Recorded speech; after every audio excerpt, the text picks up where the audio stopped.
Meg is a 28-year-old girl with high hopes of getting a master's in sociology and psychology. She also has dreams of becoming a social worker. Her life, however, wasn't always this bright. It began in a back alley where her mother gave birth to her. From that moment on, she lived in numerous foster homes until the age of 5. She was then adopted by a young couple who were struggling to have kids, and they could have tried to use medical means to conceive. However, they decided to adopt, giving Meg a new and more hopeful life.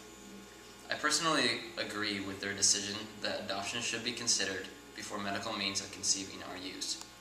So, today we will look at what nature versus nurture is, and propose the question, are we being too choosy? Then, we will talk about how adoption benefits the world, and not just the child. Lastly, we will talk about the cost of both adoption and medical means of conceiving. According to psychology.about.com, last updated February 1st, 2012, nature versus nurture is one of the oldest issues in the history of psychology.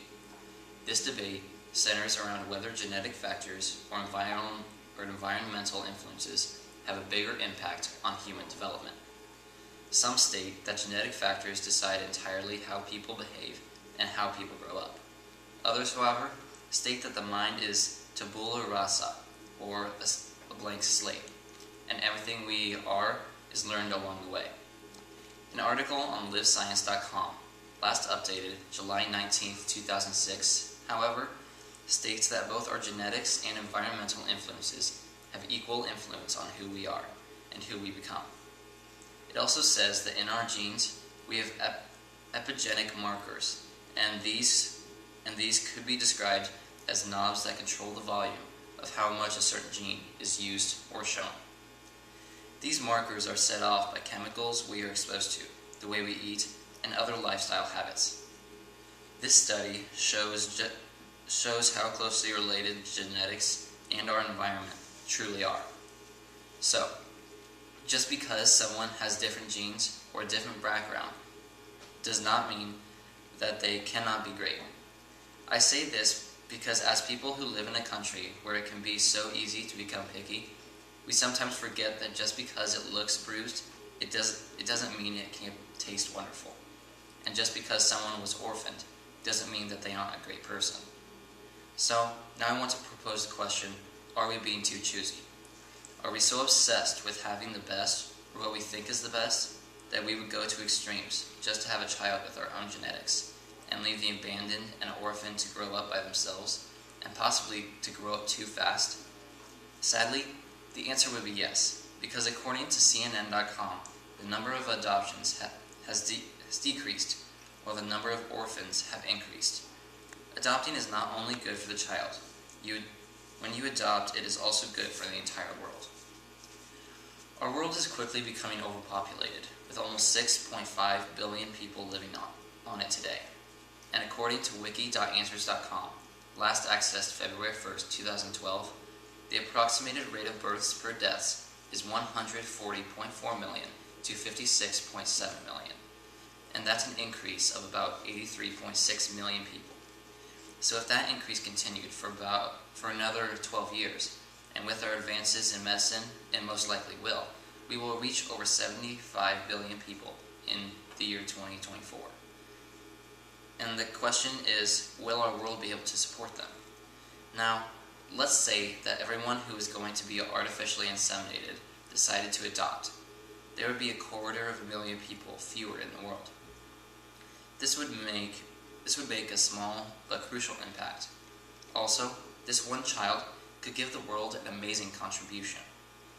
Given the right opportunities, a gang member can become an undercover cop, and a drug addict can become a therapist. Now, if these two adult minds that have already been influenced can completely change, think of what a child with a few influences can do if they are steered in the right direction.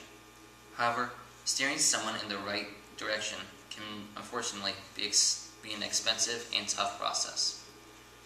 According to cost.adoption.com, last accessed February 2nd, 2012, it can cost from $5,000 to $40,000 to adopt, which is one reason that many people choose medical means.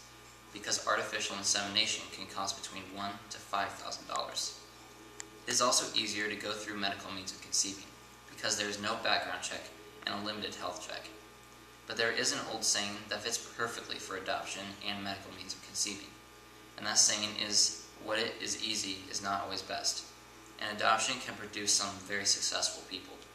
For instance, Steve Jobs was adopted as a young baby in the year 1995 by Mr. and Mrs. Jobs, and he grew up to be one of the most successful people in the world. However, you don't have to adopt the youngest child you can find. Malcolm X was adopted when he was a young adolescent. After his father had died and his mother had to be admitted to a mental hospital. He, however, grew up to be one of the most influential black rights activists ever. So, today we looked at what nature versus nurture is, and proposed the question, are we being too choosy? Then, we talked about how adoption benefits the world, and not just the child. Lastly, we talked about the cost of both adoption and medical means of conceiving. Congratulations to Meg for getting her master's in both sociology and psychology.